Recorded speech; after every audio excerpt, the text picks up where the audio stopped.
ঠিক ফজরের সময় ভোরবেলা এই ধরনের দুর্ঘটনা যখন ঘটে তখন আমাদেরকে ভাবতে শেখায়।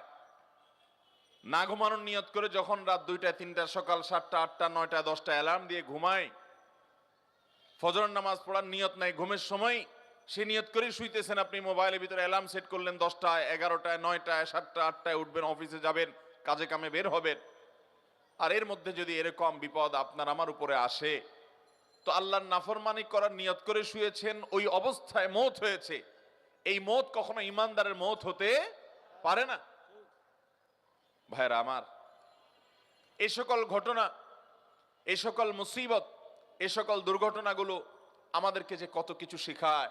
একটা শহর শেষ হয়ে যাচ্ছে সামান্য 1 মিনিট সময়ের মধ্যে।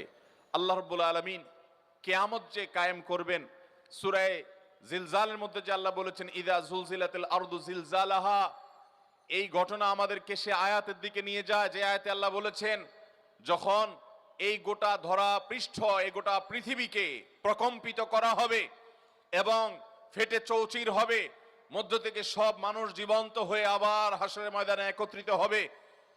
কিভাবে গোটা পৃথিবীর এই সংসার ভেঙে শেষ হয়ে যাবে, ইস্পাত সভ্যতা এবং ইট বালুর এই দালান, এই সভ্যতা, এটা কিভাবে চুরমার হয়ে মাটির সাথে মিশে যাবে, আজকের কিছুটা অনুমান করা যায় কি যায় না?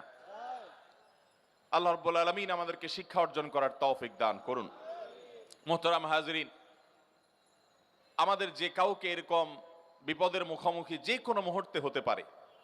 অতএব ইমানদার সব সময় প্রস্তুত থাকবে যে আল্লাহ রাব্বুল আলামিন আমাকে যদি কখনো যে কোনো মুহূর্তে নিয়ে যান, যে কোনো মুহূর্তে নিতে পারেন, আমি যেন ইমানদার অবস্থায়, আমি যেন তওবাকারী অবস্থায়, আমি যেন মুত্তাকি অবস্থায় যেতে পারি। আল্লাহ আমাদের সবাইকে সেই তৌফিক দান করুন।